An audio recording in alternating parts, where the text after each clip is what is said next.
친구들 안녕. 좋아, 오늘은 16강 일본 고대사라는 주제로 한번 수업을 진행을 해볼 거야. 지난 시간까지는 우리가 당나라까지 중국의 역사를 배워보았지. 이번에는 우리나라 옆쪽으로 시선을 돌려서 일본사에 대해서 공부를 해볼 예정이다. 일본사 같은 경우에는 너희들이 중학교 때 배울 수 있는 시간이 많지가 않아. 1학기 때, 중학교 2학년 1학기 때 1시간, 중학교 2학년 2학기 때 1시간, 그리고 아마 중학교 3학년 2학기 때 1시간 해서 중학교 전체를 통틀어서 3시간 정도밖에 시간이 없어. 그리고 고등학교에 가면은 너희들이 선택 과목으로 세계사 같은 과목을 선택하지 않으면 일본사를 배울 수 있는 기회가 없단다. 우리랑 굉장히 가까이 있는 나라인데 배울 수 있는 기회가 굉장히 적으니까 이번 기회를 잘 활용을 해서 일본의 역사를 잘 이해할 수 있었으면 좋겠다. 지금부터 한번 일본의 역사 시작해 보도록 할게. 우리가 일본 역사를 본격적으로 들어가기 전에 일본의 고대 역사가 어떠한 무대를 바탕으로 시작되었는지를 지도를 통해서 알아봐야 돼. 우리가 보통 일본 하면은 가장 유명한 도시가 어디니? 그래, 도쿄야. 하지만 도쿄는 도쿄의 이름에 한자인 동경, 동쪽의 서울이라는 것에서 알 수 있듯이 일본의 원래의 서울, 원래의 중심지는 아니었어. 일본 고대의 역사는 도쿄보다 훨씬 서쪽, 지금의 교토, 나라, 오사카가 있는 지역에서부터 시작했지. 이렇게 일본 고대 역사의 터전은 지금의 일본이랑은 조금 달랐다 정도를 너희들이 체크를 해주면서 들어가면 좀 더 이해하는 데 도움이 될 거다. 자, 우리가 처음에 역사 시작할 때 구석기, 신석기를 거쳐 청동기, 철기 이런 식으로 나가게 되지. 똑같아. 일본에도 신석기 문명, 구석기 문명 이런 것들이 있었어. 일본의 석기시대의 일본 사람들은 왼쪽에 보이는 것처럼 흙으로 만든 정교한 토우 뭐 이렇게 생겼다, 그지? 이런 토우나 아니면은 이런 약간 빵빠레 그 콘같이 생겼네. 그런 토기들이 컵 같은 것들을 만들면서 잘 살았다고 해. 근데 이런 석기 문명이 있었던 일본의 큰 변화를 가져오게 된 것은 바로 청동기 문화가 유입되면서부터다. 일본의 청동기 문화가 유입된 것은 바로 우리나라를 통해서 청동기 문화가 전래되게 돼. 한반도 지역에서부터 기존의 석기 문명보다 발달된 청동기 문명 그리고 농경 문화가 전래되게 된다. 우리나라에서 일본 쪽으로 문화가 전파되는 거야. 그래서 일본은 우리나라를 통해서 발전된 문화를 받아들였고 그 청동기 문화를 꽃피우기 시작한다. 우리가 4대 문명 같은 거 공부를 할 때 청동기 문명이 들어오고 점점 더 사회가 발전하면 발전할수록 무엇이 생긴다 그랬니? 그래, 뭐 정복전쟁이 활발해지고 뭐 계급이 생기고 그다음 최종적으로는 여러 가지 작은 국가들이 성립된다고 했을 거야. 일본도 마찬가지야. 그래서 일본도 청동기 문화가 들어오면서 굉장히 다양한 작은 국가들이 생기기 시작한다. 지도에 보이는 것처럼 여러 지역의 작은 국가들이 성립되기 시작하는 거야. 그리고 그 작은 국가들을 통합하는 가장 큰 나라, 가장 큰 세력이 등장하니 그 세력의 이름을 우리는 야마토 정권이라고 부른다. 우리가 흔히 일본 하지만 일본이라는 이름은 7세기 전부터 사용되었어. 그러니까 7세기 이전에는 일본이란 말이 아예 없는 거야. 그러면 그 전에는 일본이 아니라 어떤 나라였냐? 그것이 바로 야마토라고 부르면 될 것 같아. 일본의 야마토 정권이라고 하는 나라가 야마토가 근처에 있는 작은 나라들을 점령을 하고 세력을 키우고 나중에 그것이 이제 현재 일본으로 이어져 오고 있다라고 생각하면 될 것 같아. 야마토라고 하니까 우리가 되게 처음 들어보고 일본인들도 일본이라고 하지 야마토라고 할까라는 생각이 들 것 같아. 그런데 이 야마토라고 하는 단어는 굉장히 일본인들 생활 속에 깊이 남아있고 그 다음에 우리한테도 우리가 야마토에서 영향을 받은 단어를 쓰는 것들이 있어. 그래서 한번 확인을 해줄게. 자, 먼저 왼쪽에 보이는 것처럼 야마토는 대화라고 쓰는데 이 중에 화라고 하는 한자가 야마토를 의미한다고 생각하면 돼. 우리가 한국인들이 먹는 밥을 뭐라고 얘기하니 얘들아? 한식이라고 얘기하지. 그리고 한국인들이 입는 옷을 한복이라고 얘기해. 그리고 우리나라 문화 스타일을 우리는 뭐 한류 이런 식으로 부르잖아. 한국풍 이렇게 부른다거나, 그지? 그럼 일본에서는 어떨까? 일본 사람들이 밥 먹는 거 일본인들이 먹으니까 우린 일식이라고 부르지만 일본 사람들은 일식이라고 안 해. 자기들의 식습관을 화식이라고 표현한다. 왜 화일까? 그 화 바로 야마토에서 온 거야. 일본 사람들이 입는 옷을 일복이라고 할까? 우리가 한복이라고 하듯이? 아니야. 일본 사람들은 자기들이 입는 옷을 화복이라고 해. 여러분들이 잘 알고 있는 기모노 같은 것들이 화복의 종류야. 우리 또 한복 안에 치마 쪼고리 같은 것들 있지? 좋아. 그럼 일본 사람들은 자기들의 문화, 그런 스타일을 뭐라고 부르냐? 우리는 한국풍, 뭐 한류 이런 식으로 부르잖아? 일본인들은 화풍이라고 불러. 화. 야마토가 일본에 상징하는 그런 단어로 남아있다는 것을 체크할 수 있지. 자, 그림에 보이는 것들이 바로 마시는 화과자야, 얘들아. 화과자. 너희들 백화점 가면 화과자 같은 거 팔잖아? 그런데 이 화과자가 너희들 알고 있는 거랑 다르게 꽃화, 그래서 꽃처럼 이쁜 과자라서 화과자가 아니라 사실은 일본 스타일의 과자이기 때문에 우리가 화과자라고 부르는 거야. 이것처럼 야마토는 아직도 일본 역사에 깊이 남아있다. 그래서 우리가 여기서 체크할 거는 청동기 시대에 있었던 여러 작은 나라들을 야마토라고 하는 정권이 통일을 하게 되고 이 야마토 정권이 지금의 일본으로 발전하게 된다라고 하는 부분을 체크해주면 되겠다.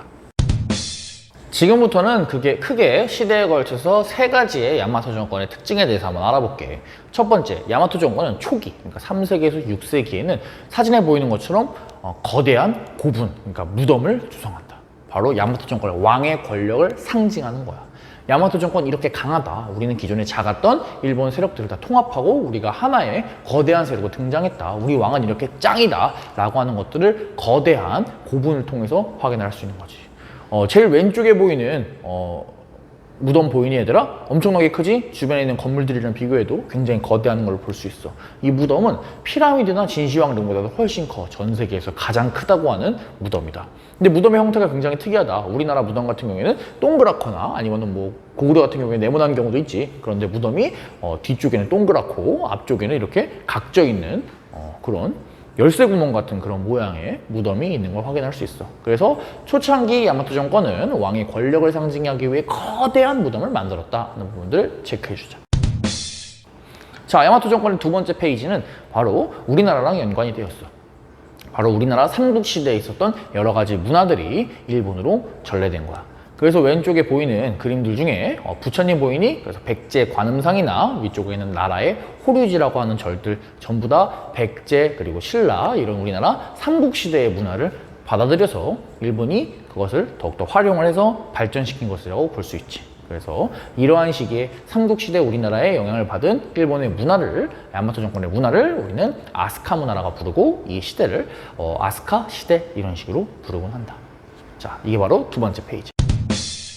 자, 그래서 이제 세 번째 페이지로 넘어갈게. 야마토 정권의 세 번째 페이지는 우리나라를 넘어서 더욱더 멀리 어디겠니? 그래, 중국에서부터 직접 문화랑 체제를 수입할 당시야.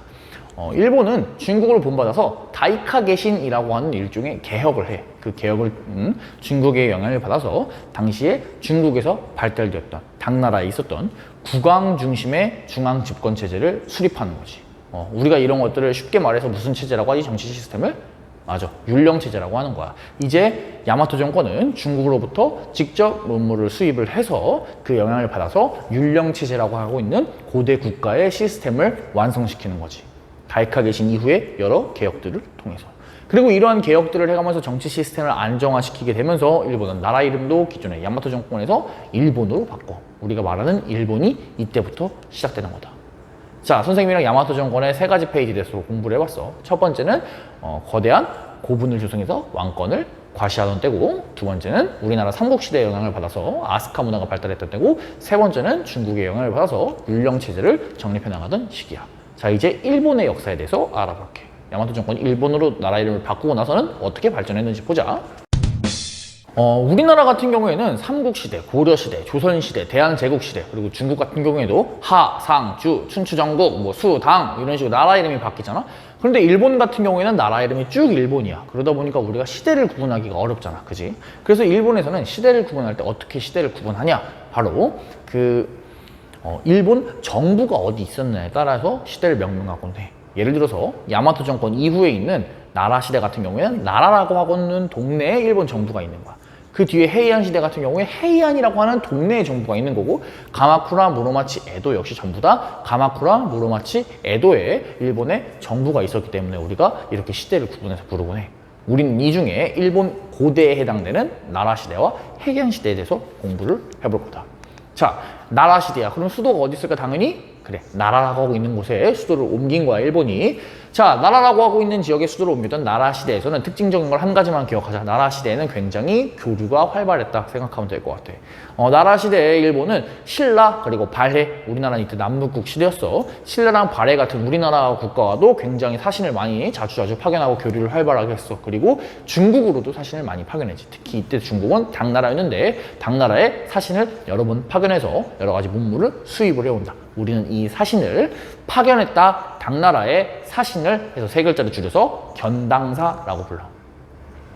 그래서 나라 시대 때는 이런 활발한 교류를 상징하는 문화유산이 있어. 왼쪽에 보이는 도다이사라고 하고 있는 절인데 한국 여행자들한테는 사슴공원으로 유명하지. 나라에 가보면 이렇게 절에 살아있는 사슴들이 막 돌아다니는 그런 절이 있어. 그래서 사슴 먹이도 줄 수 있다. 선생님도 가봤는데 사슴이 너무 이렇게 막 먹이를 먹으려고 막 몰려들어가 좀 무섭기도 했었어.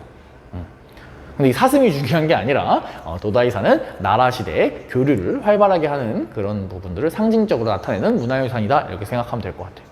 도다이사의 목조 건축물 엄청 크지 얘들아? 나무로 만든 건데도 목조 건축이나 그 안에 있는 청동 불상 같은 경우에는 단순히 일본 문화 하나로만 된 것이 아니라 나라 시대에 있는 뭐 우리나라 그리고 중국 그리고 인도의 영향 문화 그런 뭐 여러 나라의 기술 이런 것들이 다 하나로 뭉쳐서 융합되어서 만들어진 거라고 생각하면 될 것 같다. 자, 나라 시대는 여러 나라와의 교류, 그런데 그 교류를 상징하는 건 도다이사 그리고 그 안에 있는 청동불상 이렇게 생각하면 좋을 것 같아요. 나라 시대 이후에 수도를 헤이안이라고 하는 동네로 옮긴다 얘들아. 이 시대를 당연히 헤이안 시대라고 부르겠지. 그런데 이 헤이안 시대의 특징적인 게 있어. 헤이안 시대는 바로 일본이 독자적인 문화를 시작했다는 거야. 이거를 일본 독자적인 분위기의 문화라고 해서 국풍 문화라고도 부른다. 그 배경이 있는데 왜 그 전까지는 아스카 시대나 뭐 나라 시대나 아니면 야마토 정권 말기나 다 우리나라 아니면은 중국에서부터 문화를 많이 수입해오고 많이 배우려고 노력하고 그랬었는데 왜 갑자기 일본이 자기들의 독자적인 문화를 했을까라고 하는 그 배경이 있어. 그 배경을 살펴보자면 다른 나라들이 잘 못 나갈 때였어 이때. 당나라 같은 경우에는 안록산에 난 이후에 쇠락하기 시작했고 발해 같은 경우에도 문왕 사후에 정치적으로 분열되어 있었어. 신라 같은 경우에는 신라 하대에 굉장히 혼란스러운 상황이었지. 이러한 상황에서 일본은 독자적인 노선을 나아가기 시작해. 이제 우리 굳이 견당사 이런 거 파견 안 해도 되겠다. 우리 일본에서 알아서 할 수 있다 라고 생각을 하면서 견당사 파견도 중지하게 되지.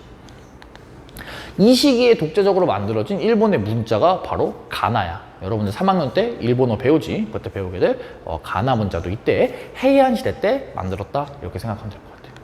그래서 헤이안 시대는 일본이 율령 체제를 바탕으로 국왕을 중심으로 독자적인 문화를 발전시켜 나갔어. 그래서 국왕의 권력이 처음에 셌다가 헤이안 시대 말기로 가면서 국왕의 권력이 점점 약해지게 되지.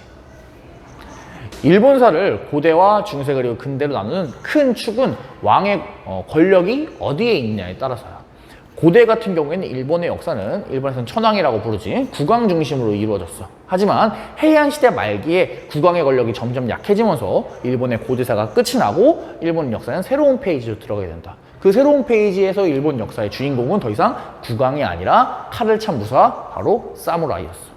그래서 중세부터 일본의 역사는 국왕이 아니라 사무라이 중심으로 흘러가게 된다라고 생각을 하면 좋을 것 같아요. 우리는 중세는 나중에 배울 예정이다. 그래서 오늘은 해안시대 초기에는 국왕을 중심으로 독자적인 문화가 잘 발달했으나 이후에 해안시대 중기 이후에는 점점 더 율령체제가 붕괴되고 국왕의 권력이 낮아졌다. 그래서 나중에는 일본 역사는 무사 중심의 시대로 넘어가게 된다까지 공부를 해주면 너희들이 완벽할 것 같아. 자, 오늘의 내용 마지막으로 한번 정리를 해볼게. 일본은 청동기 시대가 청동기 문화가 한반도로부터 전래가 되면서 발전하기 시작해서 여러 가지 나라들이 생기기 시작했어. 그 나라 중에 제일 잘 나갔던 나라는 야마토 정권이었다. 하지만 야마토 정권은 세 가지 페이지로 구별할 수 있는데 첫 번째는 고분을 크게 만들었고 두 번째는 우리나라 문물을 수입해서 아스카 문화를 발달시켰고 세 번째는 당나라로부터 율령 체제를 들여와서 율령 시스템을 완성시켰어. 나라 이름도 일본으로 바꿨고. 자, 일본으로 바꾼 다음에는 우리가 두 개의 시대에 대해서 공부를 해봤어. 수도가 나라에 있었던 나라 시대 때는 굉장히 교류가 활발해서 청동불상 이런 거 기억나지? 그리고 두 번째 헤이안 시대가 있었는데 헤이안 시대에는 교류가 활발하지 않고 오히려 일본은 독자적인 문화를 만들어가기 시작했다. 독자적인 문화를 만들어간 거는 당나라, 발해, 신라가 다 못 나가기 때문이었다. 헤이안 시대는 초창기에 독자적인 문화, 왕을 중심으로 율령체제를 발전시켜 나갔지만 시간이 흐르면서 중기 이후에 헤이안 시대는 왕권이 점점 약해지게 되고 이후에 일본 역사는 고대가 끝나고 나서는 국왕 중심이 아니라 칼을 찬 사무라이 중심의 역사가 시작된다까지 공부를 해주면 좋을 것 같다. 정말 수고 많았어. 얘들아, 그럼 다음 시간부터는 동양의 역사가 아니라 서양의 역사를 배워볼까? 그럼 다음 시간 17강에서 만나자. 안녕!